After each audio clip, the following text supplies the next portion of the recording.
إن الحمد لله نحمده ونستعينه ونستغفره ونعوذ بالله من شرور أنفسنا وسيئات أعمالنا. من يهده الله فلا مضل له ومن يضلل فلا هادي له. وأشهد أن لا إله إلا الله وحده لا شريك له، وأشهد أن محمدا عبده ورسوله. يا أيها الذين آمنوا اتقوا الله حق تقاته ولا تموتن إلا وأنتم مسلمون.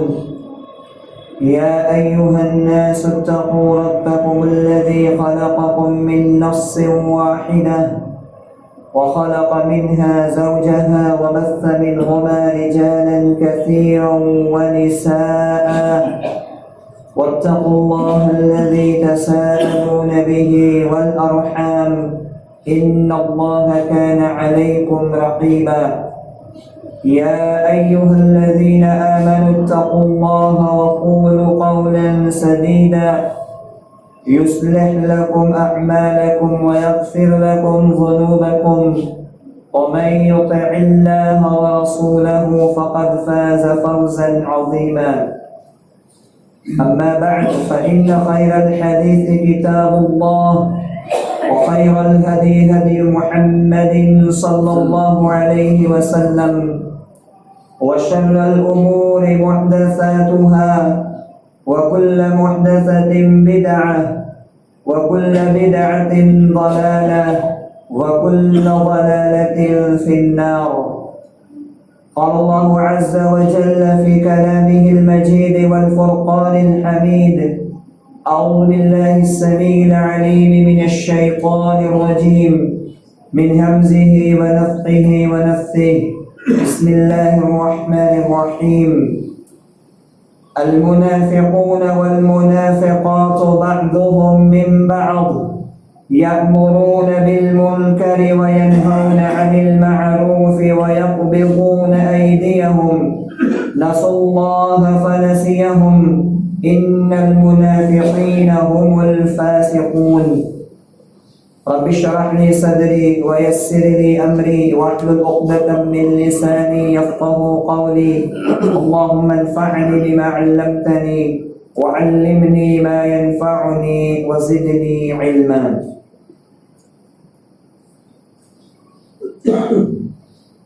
تمام قسم کی تعریف، حمد و ثنا، بڑائی، بزرگی اللہ وحدہ لا شریک لہ، خالق کائنات، مالک ارض و سما کے شایع نشان ہے، جو ہم سب کا اور اس ساری کائنات کا پالنہار، مربی، مشکل کشا اور حاجت روا ہے، جو ہر عیب سے، ہر نقص سے، ہر برائی سے پاک اور مبرہ ہے۔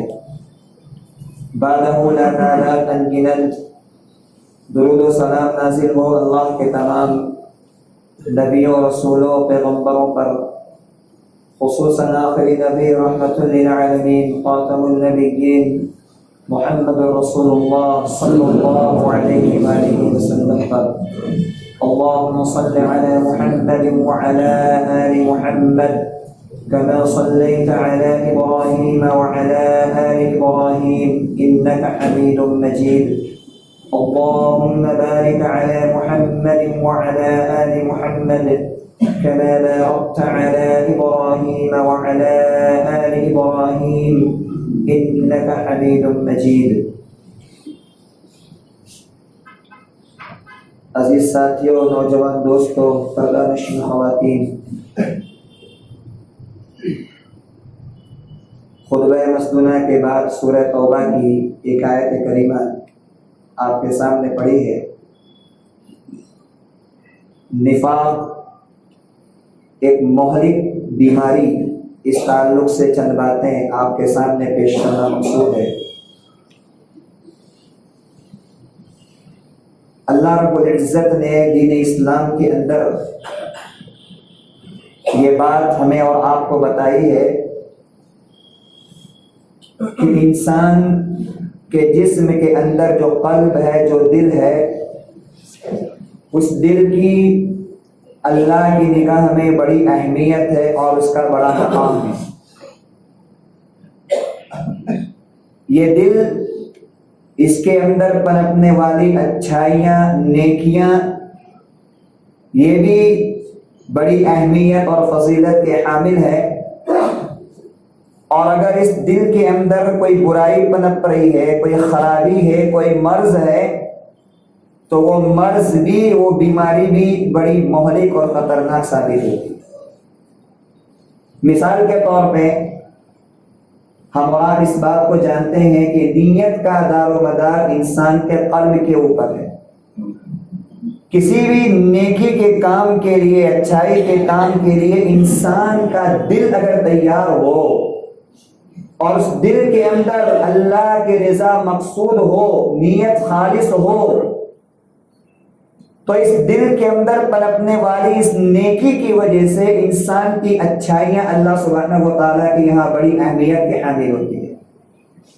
اور اسی طریقے سے تقوی، جو عبادات کا لب لباب ہے، انسان کی زندگی کا خلاصہ کہیے اسے، اللہ کا ڈر، خشیت الہی، تقوی، اس تقوی کا تعلق بھی انسان کے قلب سے ہے، انسان کے دل سے ہے۔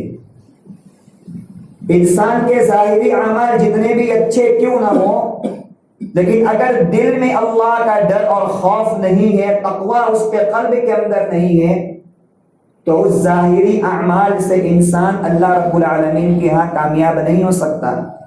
اسی لیے اللہ کے رسول صلی اللہ علیہ وسلم نے اپنے قلب کی طرف، سینے کی طرف اشارہ کرتے ہوئے آپ نے ارشاد فرمایا، التقوی ہا ہنا، کہ تقوی یہاں بستا ہے۔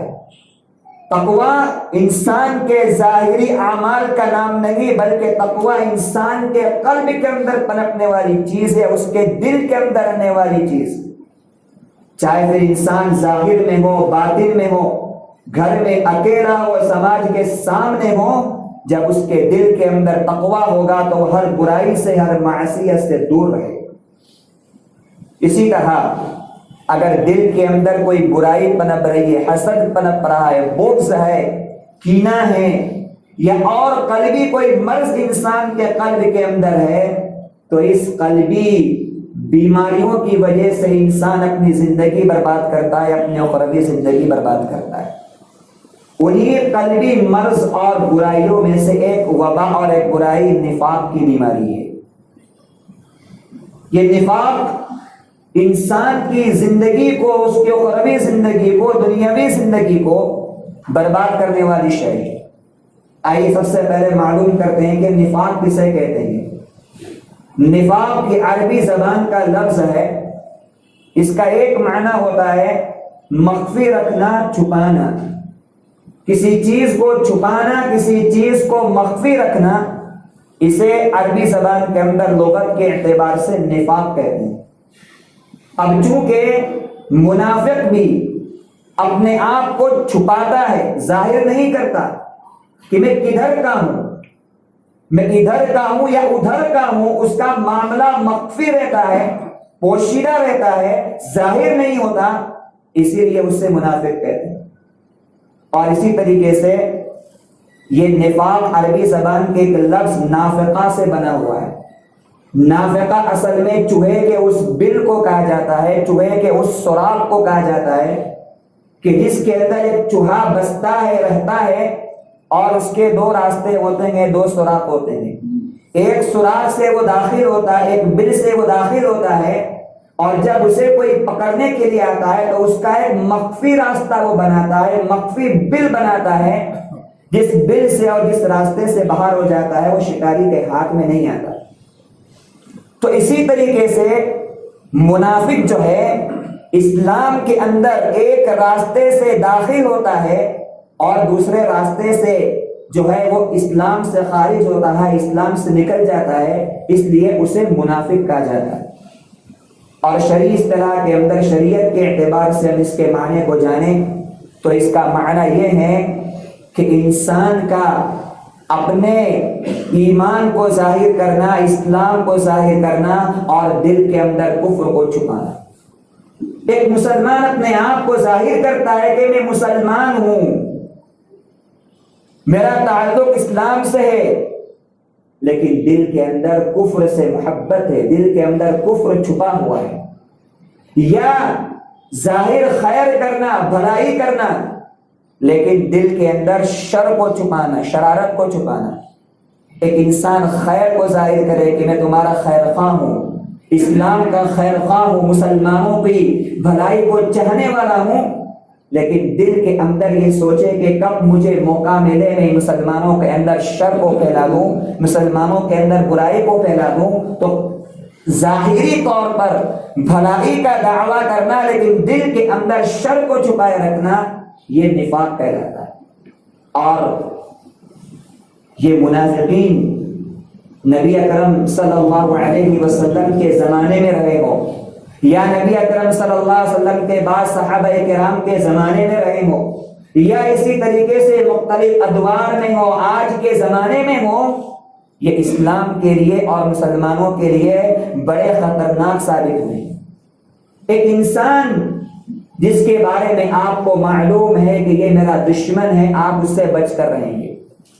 جب آپ کو معلوم ہو جائے کہ یہ اسلام کا دشمن ہے، مسلمان کا دشمن ہے، یہ ہمارا خیر خواہ نہیں ہے، یہ ہمارے دین کا خیر خواہ نہیں ہے، تو انسان اس سے بچے گا، اس سے دور رہے گا، اس کے قریب نہیں جائے گا۔ لیکن ایک آدمی اسلام کا لبادہ اوڑھ کر کے، اپنے آپ کو مسلمان ظاہر کر کے، مسلمانوں کی صف میں مل جائے اور مل کر کے آستین کے سانپ کی طرح مسلمانوں کو ڈسنا اور کاٹنا شروع کر دے، تو پھر ایسے انسان سے بچنا بہت مشکل ہو جاتا ہے۔ ایسے انسان سے اپنے آپ کو دور رکھنا بہت مشکل ہو جاتا ہے۔ اسی لیے تاریخ اسلام کے اندر نبی اکرم صلی اللہ علیہ وسلم کے زمانے میں مسلمانوں کو، اہل اسلام کو سب سے زیادہ تکلیف دینے والا، سب سے زیادہ پریشان کرنے والا، اور نبی اکرم صلی اللہ علیہ وسلم کی زندگی کے اندر سب سے زیادہ الجھنیں پیدا کرنے والا اگر کوئی گروہ تھا، کوئی جماعت تھی، تو یہ منافقین کی جماعت تھی، جو صفوں میں آ کر نماز پڑھنے والے تھے، جو ساتھ میں روزہ رکھنے والے تھے، جو کلمہ لا الہ الا اللہ محمد الرسول اللہ کا اقرار کرنے والے تھے، لیکن مسلمانوں کے دلی دشمن تھے، اسلام کے دلی دشمن تھے، یہودیوں سے ساز باز کرنے والے، اہل مکہ سے ساز باز کرنے والے، کفر سے دوستی رکھنے والے۔ اسی لیے اللہ رب العالمین نے قرآن میں فرمایا وَإِذَا لَقُوا الَّذِينَ آمَنُوا قَالُوا آمَنَّا وَإِذَا خَلَوْا إِلَىٰ شَيَاطِينِهِمْ قَالُوا إِنَّا مَعَكُمْ إِنَّمَا نَحْنُ مُسْتَهْزِئُونَ۔ جب مسلمانوں کے پاس آتے، مومنین کے پاس آتے، تو کہتے ہم تمہارے ساتھ ہیں، ہم مسلمان ہیں، اور جب موقع پا کر کے اپنے گروہ کے پاس جاتے، اپنے ہم نواؤں کے پاس جاتے، اپنے ہم مذہب والوں کے پاس جاتے، تو کہتے گھبراؤ مت، ہم تمہارے ساتھ ہیں، ہم تو ان کا مذاق اڑانے کے لیے گئے، ہم مسلمان نہیں ہیں۔ اسی لیے کشتی کے دو کشتی پر پیر رکھنے والے یہ لوگ ہیں۔ اسی لیے اللہ رب العالمین نے فرمایا نہ یہ ادھر کے رہتے ہیں نہ ادھر کے رہتے ہیں، ان کا معاملہ بڑا پیچیدہ اور بڑا خطرناک ہوتا ہے۔ نفاق کی دو قسمیں ہیں، ایک نفاق اعتقادی ہے اور ایک نفاق عملی ہے۔ عقیدے کا نفاق اور ایک عمل کا نفاق۔ عقیدے کا نفاق کیا ہے؟ عقیدے کا نفاق یہ ہے جو بڑا خطرناک ہے کہ انسان زبان سے مسلمان ہونے کا دعویٰ کرے، ظاہر کرے، لیکن دل کے اندر، دل کے قلب سے اپنے آپ کو مسلمان نہ سمجھے، اپنے آپ کو کافر سمجھے، یہ انسان کا اعتقادی نفاق ہوتا ہے۔ اور اس عقیدے کے ساتھ انسان دائرہ اسلام سے خارج ہو جاتا ہے، اور یہی وہ لوگ ہیں جن کی بڑی مذمتیں اللہ رب العزت نے قرآن مجید کے اندر بیان فرمائی۔ یہاں تک اللہ نے قرآن میں کہا ان المنافقین فی الدرک الاسفل من النار، کہ منافقین جہنم کے سب سے نچلے درجے کے اندر۔ لہٰذا انسان کو سوچنا چاہیے کہ ہمارے قلب کے اندر، ہمارے دل کے اندر کہیں کفر تو نہیں بستا، کہیں کفر کے طور طریقے، کہیں کفر کے رسم و رواج، یا کہیں کفر کی محبتیں ہمارے قلب کے اندر نہیں بس رہی ہے نا۔ اگر انسان بظاہر نماز کا پابند ہو، روزے کا پابند ہو، کلمہ لا الہ الا اللہ کا اقرار کرنے والا ہو، لیکن اگر اس کے قلب اور دل کے اندر کفر بس رہا ہے تو اس کا یہ ظاہری اعمال اس کے لیے بچاؤ کا ذریعہ نہیں ہو سکتے۔ اسی لیے میں نے کہا کہ یہ نفاق انسان کے قلبی مرض کا نام ہے، انسان کے دلی مرض کا نام ہے، کہ آدمی بظاہر تو عمل کر رہا ہے لیکن دل کے اندر کبھی نبی اکرم صلی اللہ علیہ وسلم سے نفرت پیدا ہو جائے، قرآن کی تعلیمات سے نعوذ باللہ نفرت پیدا ہو جائے، اللہ کے رسول صلی اللہ علیہ وسلم کی حدیثوں کے خلاف نعوذ باللہ شک و شبہ پیدا ہو جائے، اللہ کے رسول صلی اللہ علیہ وسلم کی ذات کے تعلق سے قسم قسم کے شبہات اور الجھنیں قلب کے اندر پیدا ہو جائے، اللہ کے نبی کی حدیثوں کا انکار کر دے، آپ کا استہزاء کرے، آپ کے جھٹلانے والوں کا ساتھ دے، اللہ کے رسول صلی اللہ علیہ وسلم کی بعض حدیثوں کو مانے، بعض کا انکار کرے، بعض کا کفر کرے، یہ ساری چیزیں میرے بھائیو اعتقاد نفاق میں آتی ہیں۔ یہ عقیدے کا نفاق ہے جو انسان کو مسلمان نہیں رہنے دیتا، جو انسان کو دائرہ اسلام میں باقی نہیں رکھتا، جو دائرہ اسلام سے نکال کر کے انسان کو کفر کے راستے پر پہنچا دیتا ہے۔ یہی وہ نفاق ہے۔ صحابہ کرام خوف کھایا کرتے تھے، وہ اللہ کے نبی صلی اللہ علیہ وسلم کی تربیت یافتہ جماعت خوف کھاتی تھی، ڈرا کرتی تھی۔ حضرت ابن ابی ملیکہ جو بڑے مشہور تابعین ہیں، وہ فرماتے ہیں ادرکت 30 من اصحاب النبی صلی اللہ علیہ وسلم کلهم یخاف النفاق علی نفسه۔ تابعی یہ کہتے ہیں کہ میں اللہ کے نبی کے 30 صحابہ سے ملا ہوں۔ کتنے صحابہ؟ 30۔ اللہ کے نبی کے 30 صحابہ سے میری ملاقات ہوئی ہے، اور وہ تمام کے تمام صحابہ اپنے تعلق سے نفاق کا خوف کھایا کرتے کہ کہیں ہمارے دل کے اندر نفاق پیدا نہ ہو جائے، کہیں ہمارے دل کے اندر اسلام کے خلاف بغاوت پیدا نہ ہو جائے، کہیں ہمارے دل کے اندر نبی اکرم صلی اللہ علیہ وسلم کی تعلیمات کے لیے، اللہ کے قرآن کے لیے بغض عداوت نہ پیدا ہو جائے۔ یہ خوف تھا، کیونکہ یہ بڑا خطرناک مرض ہے، انسان اس پہ غور نہیں کرتا، انسان سوچتا نہیں ہے۔ اللہ کے نبی کے صحابہ اس تعلق سے بڑے ہوشیار، بڑے چوکنا رہنے والے تھے۔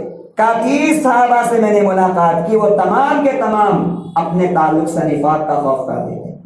اور صحابی رسول حضرت عمر بن خطاب رضی اللہ تعالی عنہ، عظیم المرتبہ صحابی، عظیم المرتبہ صحابی، جن کے مقام کے، جن کی اہمیت کے، جن کے فضیلت کے کیا کہنے، فضیلت والے، مرتبے والے صحابی، حضرت حذیفہ بن یمان رضی اللہ تعالی عنہ سے پوچھا کرتے تھے، سوال کیا کرتے تھے، اے حذیفہ مجھے یہ بتاؤ کہ نبی اکرم صلی اللہ علیہ وسلم نے منافقین کی فہرست کے اندر میرا نام تو ذکر نہیں کیا ہے نا؟ منافقین کی فہرست حذیفہ بن یمان کو اللہ کے رسول نے بتلائی تھی، تو حضرت عمر آ کر کے ان سے سوال کرتے، ان سے پوچھتے کہ حذیفہ اتنا بتا دو کہ اس فہرست کے اندر عمر کا نام ہے کہ نہیں، جبکہ اللہ کے نبی نے ان کو بشارتیں دی ہے، خوشخبریاں دی ہیں، جنتوں میں اللہ رب العالمین نے ان کے لیے محلات تیار کر رکھے ہیں، لیکن پھر بھی قلب اور دل کے اندر نفاق کا خوف اور ڈر ہے، کہیں ہمارے قلب کے اندر نفاق تو نہیں، اللہ کے نبی نے منافقین کی فہرست میں ہم کو شامل تو نہیں کیا ہے۔ تو یہ عقیدے کا نفاق ہوتا ہے کہ انسان ظاہری طور پر اسلام کا لبادہ اوڑھ لے، مسلمانوں کا لبادہ اوڑھ لے، اور یہ ہر دور کے اندر رہتے ہیں۔ اب بس فرق اتنا ہے میرے بھائیوں کہ اللہ کے نبی صلی اللہ علیہ وسلم کے دور کے اندر وحی کے ذریعے اللہ نے بتا دیا، وحی کے ذریعہ چن چن کر، گن گن کر، پکڑ پکڑ کر اللہ رب العزت نے اللہ کے نبی پر یہ واضح کر دیا کہ یہ آستین کے ساتھ ہے، یہ منافقین ہیں، ان سے آپ بچ کر کے رہیے۔ لیکن وحی کے ختم ہو جانے کے بعد، نبی کے انتقال کے بعد، نبی کے وفات کے بعد، اب اوپر سے بتانے والا کوئی نہیں آئے گا۔ اب انسان کے قلب کے اندر، دل کے اندر کیا ہے وہ بتانے والا کوئی نہیں ہے۔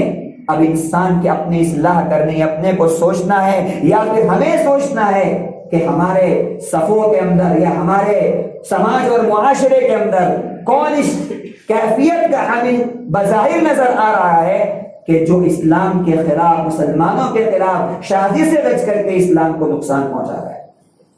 اور عقیدے کی نفاق کی دوسری قسم نفاق عملی ہے، عمل کے اندر منافقت آ جانا، اور وہ یہ کہ انسان ایمان تو دل کے اندر رکھے، اسلام تو دل کے اندر ہو، لیکن ایمان اور اسلام کے ساتھ ساتھ اس کے دل کے اندر، اس کے قلب کے اندر منافقوں کی کچھ خصلتیں ہوں، منافقوں کی کچھ عادتیں ہوں۔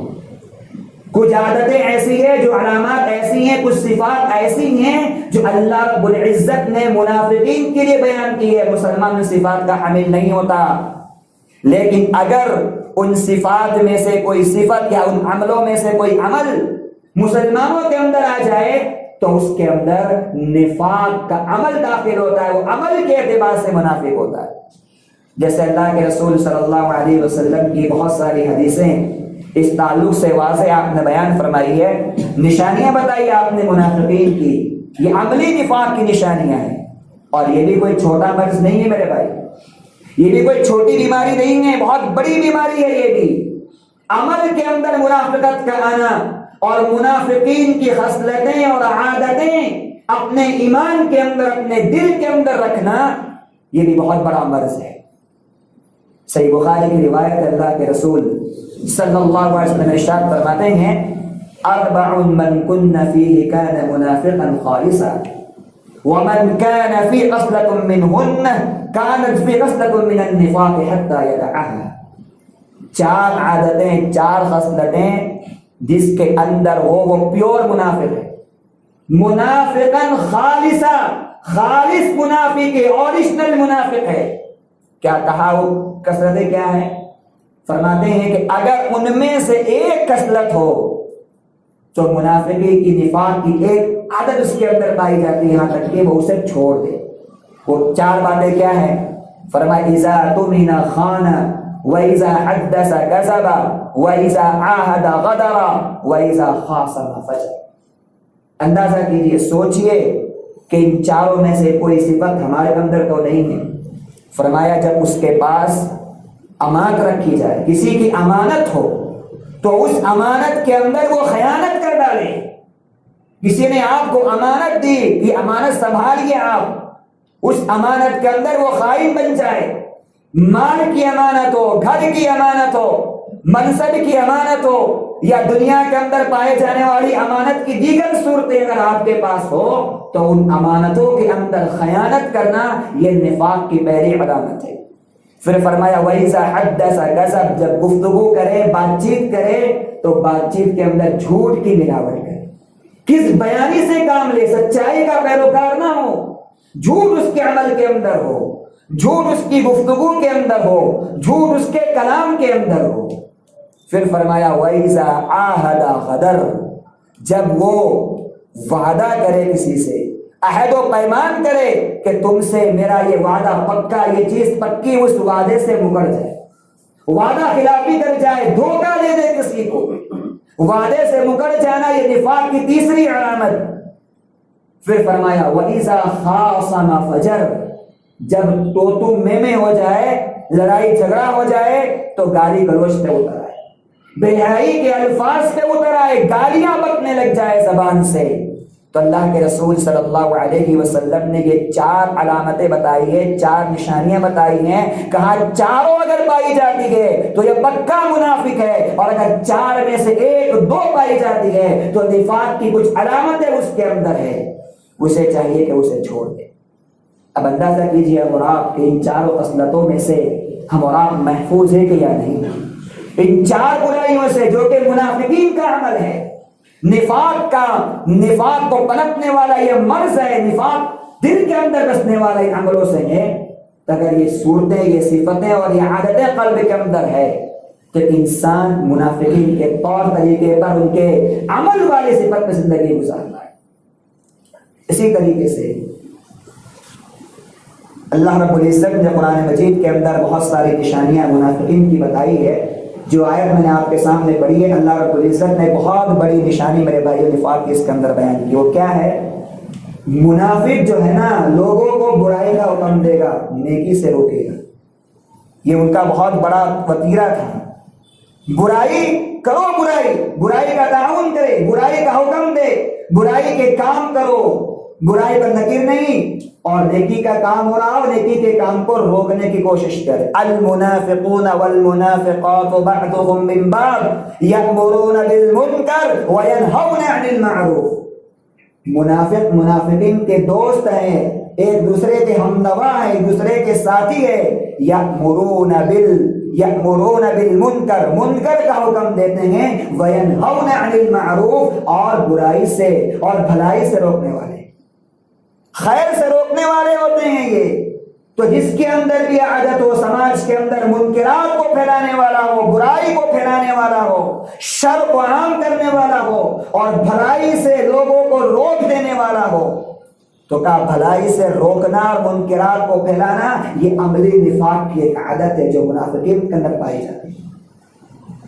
اسی طریقے سے ایک دوسرے قصہ اللہ نے بیان کی کہ مسلمانوں کو جب تکلیف اور رنج پہنچے تو اس رنج کے اوپر وہ خوشی کا اظہار کرے، اور اگر انہیں کوئی نعمت مل جائے، کوئی فضل مل جائے اللہ کا، تو اس فضل کی وجہ سے اسے تکلیف ہو. یہ بھی نفاق کی علامت.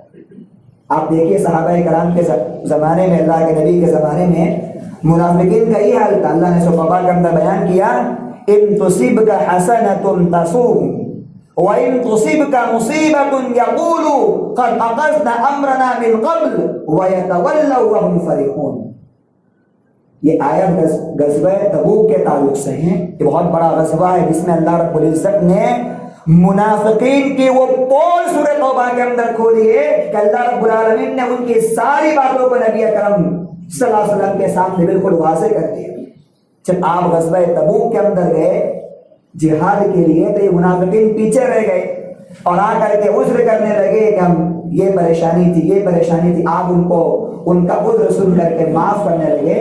تو اللہ فرما رہا ہے کہ اے نبی، اگر آپ کو کامیابی ملے، آپ کو اچھائی ملے اور آپ کو خوشی ملے، تسؤہم، تو ان کو بہت رنج ہوتا ہے، ان کو بہت تکلیف ہوتی ہے. وَإِن تُصِبْكَ مُصِيبَةٌ، اور اگر آپ کسی مصیبت کے اندر گرفتار ہو جائے، آپ کسی پریشانی کے اندر گرفتار ہو جائے، تو اس وقت یہ کہتے ہیں قد اخذنا امرنا من قبل، ہم نے تو اپنے آپ کو پہلے سے بچا لیا تھا، ہم تو پہلے سے محفوظ تھے. وَيَتَوَلَّوْا وَهُمْ فَرِحُونَ، اور وہ خوش ہو کر کے واپس جاتے ہیں. اب ظاہر سی بات ہے کہ غزوہ تبوک کے اندر اللہ کے نبی صلی اللہ علیہ وسلم کو اللہ رب العالمین نے کامیاب لوٹایا. آپ کامران، کامیاب، فتح یاب ہو کر غزوہ تبوک سے واپس ہوئے تو ان کو بڑی تکلیف ہوئی، بڑا رنج ان کو ہوا. کہ اللہ فرما رہا ہے کہ اگر یہ اس کے الٹا اگر معاملہ ہو گیا ہوتا تو پھر یہ کہتے ہیں کہ ہم نے اپنے آپ کو جہاد میں شامل کیا ہی نہیں تھا، ہم تو پہلے سے اپنے آپ کو دور کیے ہوئے تھے، اس لیے ہمیں اس سے کوئی تکلیف نہیں. تو مسلمانوں کے زوال پر، ان کے رنج پر، ان کی پریشانیوں پر، ان کی مصیبتوں پر خوشی کا اظہار یہ نفاق کی علامت ہے، اور اسی طریقے سے ان کو ملنے والی خوشی پر رنج ہونا یہ بھی نفاق کی علامت ہے. اسی طریقے سے اللہ کے نبی صلی اللہ علیہ وسلم نے اس آدمی کی بڑی مذمت بیان فرمائی ہے جو ذو الوجہین ہوتا ہے. اور یہ چیز سماج اور معاشرے کے اندر عام ہے. دو چہرے والا، دو رخ والا آدمی ہمارے پاس آئے گا، کوئی اور چہرہ لے کر کے آئے گا، کسی اور کے پاس جائے گا، کوئی اور چہرہ لے کر کے آئے گا. ہمارے سامنے آ کر کے ہماری تعریف، ہماری اچھائی، اور جیسے ہی ہم سے رخصت ہو دوسروں کے سامنے جا کر کے ہماری برائی اور ہماری خامیوں کو گنانا شروع کر دے. کہا کہ یہ ذو الوجہین انسان ہے، یہ نفاق، منافق والا، نفاق کی مرض رکھنے والا انسان ہے جو دو چہرے لے کر دنیا کے اندر پھرتا ہے. اور یہ دو چہرے والا انسان بڑا خطرناک ہوتا ہے، بڑا مہلک ہوتا ہے دنیا کے لیے، سماج کے لیے، جماعت کے لیے اور لوگوں کے لیے. بڑا خطرناک ثابت ہوتا ہے جو دو چہرے لے کر دنیا کے اندر جیتا ہے. سامنے آئے گا کچھ اور چہرہ اور سامنے سے رخصت ہوا کسی اور چہرے سے ہماری تعریف اور ہماری برائی بیان کرنے لگے. صحیح بخاری کی روایت ہے، نبی اکرم صلی اللہ علیہ وسلم ارشاد فرماتے ہیں تجدون شر الناس تجدون شر الناس ذا الوجہین، لوگوں میں سب سے بدترین آدمی دو چہرے والا آدمی ہے. کون دو چہرے والا؟ یأتی ہؤلاء بوجہ وہؤلاء بوجہ، جب ان کے پاس آتا ہے تو دوسرا ایک چہرہ لے کر کے آتا ہے، اور کسی اور کے پاس جاتا ہے تو دوسرا چہرہ لے کر کے جاتا ہے. اور یہی بات اللہ رب العالمین نے منافقین کے تعلق سے بیان فرمائی ہے 5ویں پارے کے اندر کہ مذبذبین بین ذلک لا الہ ہؤلاء ولا الہ ہؤلاء. یہ منافق تذبذب میں رہتے ہیں، نہ مسلمان صحیح سے ہو پاتے ہیں اور نہ صحیح سے کفر کے ساتھ رہ پاتے ہیں. مذبذبین بین ذلک لا الہ ہؤلاء ولا الہ ہؤلاء. تو یہ دو چہرے والا انسان جو ایک چہرہ لے کر کسی کے پاس آتا ہے اور دوسرا چہرہ لے کر کسی اور کے پاس جاتا ہے ایک ہی انسان کے تعلق سے، تو یہ دو چہرے والا ہے. فرمایا کہ سب سے بدترین انسان ہے. اور اللہ کے رسول صلی اللہ علیہ وسلم نے صحیح بخاری کی روایت میں ارشاد فرمایا کہ تو لوگوں میں بدترین ہوا، لیکن ایسا انسان دنیا کے اندر تو ٹھیک، اخروی زندگی کے اندر بھی اللہ رب العالمین کے یہاں قیامت کے دن بھی بدترین انسان قرار پائے گا. آپ ارشاد فرماتے ہیں تجد من شرار الناس یوم القیامت عند اللہ ذی الوجہین، تم قیامت کے دن اللہ کے پاس لوگوں میں سب سے بدتر اس انسان کو پاؤ گے جو دنیا کے اندر اپنے دو چہرے لے کر کے پھرتا ہے. اور جب دو چہرے لے کر کے پھرتا ہے نا تو قیامت کے دن اس کو دو زبان دی جائے گی جہنم کی. ابو داؤد کی صحیح روایت ہے، عمار بن یاسر حدیث کے راوی یہ فرماتے ہیں اللہ کے رسول نے فرمایا من کان لہ وجہان فی الدنیا کان لہ یوم القیامت لسانان من نار. دنیا کے اندر جس کے دو چہرے ہوں گے، دنیا کے اندر جس کے دو رخ ہوں گے، قیامت کے دن اللہ سبحانہ و تعالیٰ اس کو جہنم کی دو زبان دے گا. دو زبان جہنم کی دی جائے گی، کیونکہ الگ زبان استعمال کرتا تھا نا، وہ الگ زبان استعمال کرتا تھا. سامنے آ کر کے کوئی اور زبان ہے اور پیچھے جا کر کے کوئی اور زبان ہے.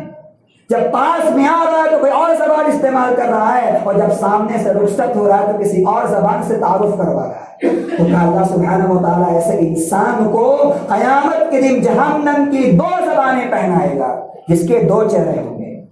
عبداللہ بن عمر رضی اللہ تعالیٰ عنہ فرماتے ہیں کہ ہم صحابہ اسی کو نفاق شمار کرتے تھے. عبداللہ بن عمر رضی اللہ تعالیٰ عنہ کے لڑکے عبداللہ بن زید فرماتے ہیں کہ میرے والد کے پاس کچھ لوگ آئے اور آ کر کے کہا کہ صحابی رسول، جب ہم اپنے سلاطین کے پاس، اپنے بادشاہوں کے پاس، اپنے حکمرانوں کے پاس، اپنے ذمہ داروں کے پاس جاتے ہیں تو ان کی تعریف کرتے ہیں، ان کی خوبیاں بیان کرتے ہیں، کوئی اور باتیں کرتے ہیں، اور جب وہاں سے نکل آتے ہیں، وہاں سے رخصت ہو جاتے ہیں، وہاں سے باہر آ جاتے ہیں تو جو ہم نے وہاں بات رکھی ہے، جو بات ہم نے وہاں کہی ہے، اس کے خلاف آ کر کے ہم باہر باتیں کرتے ہیں. تو فرمایا ھذا نفاق کنا نعدھا من النفاق. کہا نفاق یہی تو ہے، نفاق یہی تو ہے. تم نے ذمہ داروں کے پاس جا کر کے، بادشاہوں کے پاس جا کر کے کوئی اور بات کہی، اور بات میں آ کر کے باہر نکل کر کے بات کے رخ کو پلٹ دیا. ھذا نفاق. یہ تو نفاق ہو سکتا ہے. منافقین کی ہی عادت تو تھی، ان کی ہی خصلت تو تھی کہ مسلمانوں کے پاس آ کر کے ان کی تعریف، ان کی اچھائی، اور باہر جا کر کے انہی کے تعلق سے قسم قسم کی باتیں بیان کرنا. تو انسان کا یہ قلبی مرض ہے جو دنیا کے اندر بھی انسان کو، زندگی کے اندر بھی لوگوں کی نگاہ سے اور لوگوں کی نگاہوں سے اس کو گرانے والا ہے، اور اخروی زندگی کے اندر بھی اس کی آخرت کو برباد کرنے والا ہے. اس لیے انسان کو اپنے ظاہری اعمال کے ساتھ، نماز کی پابندی کے ساتھ، صدقات، زکات، حج، ان تمام عبادات اور بندگی کے ساتھ اپنے قلب کا بھی جائزہ لینا بہت ضروری ہے. میرے بھائیو، دل کا تزکیہ کرو، دل کا جائزہ لو. یہ دل کی پاکیزگی، دل کا تزکیہ، یہ ہمارے ایمان کا حصہ ہونا چاہیے. ہم عمل پہ عمل کرتے جائیں لیکن دل کے اندر نفاق ہو، دل کے اندر قسم قسم کی بیماریاں پنپ رہی ہو، تو یہ سجدے اور یہ نماز ہے اور یہ ظاہری اعمال ہماری دل کی ناپاکی کے ساتھ، ہمارے قلب کی گندگی کے ساتھ ہمارے لیے نجات کا ذریعہ نہیں بن سکتے. نماز تو منافقین بھی پڑھتے تھے صفوں میں آ کر کے. خود قرآن کہتا ہے بڑے سستی کے ساتھ پڑھتے تھے، کاہلی کے ساتھ پڑھتے تھے، لیکن نماز پڑھتے تھے۔ اللہ نے قرآن میں اس کا ذکر کیا کہ نماز پڑھنے کے ساتھ ساتھ جب دل کے اندر کفر تھا، دل کے اندر نفاق تھا، اور دل کے اندر اسلام اور مسلمانوں کے خلاف دشمنیاں بھری تھی، تو اللہ نے ان کی نمازوں کے باوجود ان کے تعلق سے جہنم کا پروانہ ظاہر کیا۔ اس لیے ہماری ضرورت اس بات کی کہ اپنے دل کا تزکیہ کرتے رہیں اور دل کا جائزہ لیں کہ ہمارے قلب کے اندر اور دلوں کے اندر کوئی ایسی بیماری تو نہیں ہے جو ہمارے ظاہری اعمال کو برباد کرنے والی ہے۔ اللہ رب العالمین سے دعا ہے کہ اللہ کہنے سننے سے زیادہ عمل صالح کی توفیق عطا فرمائے، ہر قسم کی بیماریوں سے اللہ محفوظ فرمائے، نفاق اور حسد جیسی مہلک بیماریوں سے اللہ سب کے قلوب کو پاک فرمائے، جو بیمار ہے اللہ ان سب کو شفا کاملہ عطا فرما، جو مر چکے اللہ ان سب کو مغفرت فرما، جب تک دنیا میں زندہ رکھ اللہ ہم کو ایمان پہ زندہ رکھ، عمل صالح پہ زندہ رکھ، ہماری موت ہو اللہ ایمان پر موت ہو، ہماری موت اس حال میں ہو کہ اللہ کو ہم سے راضی ہو، ہم اس سے راضی ہو، آمین۔ بارك الله لنا ولكم في القرآن العظيم ونفعنا وإياكم بالآيات والذكر الحكيم واستغفروه إنه هو الغفور الرحيم۔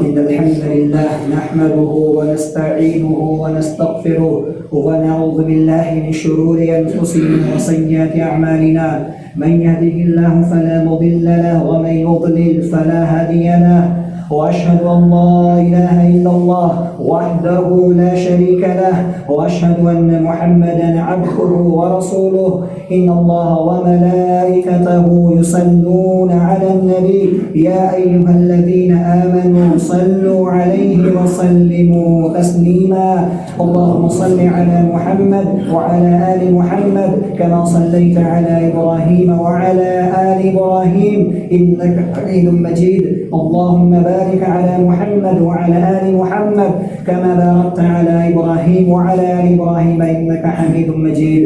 عباد الله رحمكم الله، إن الله يأمر بالعدل والإحسان وإيتاء ذي القربى وينهى عن الفحشاء والمنكر ولذكر الله أكبر والله يعلم ما تصنعون۔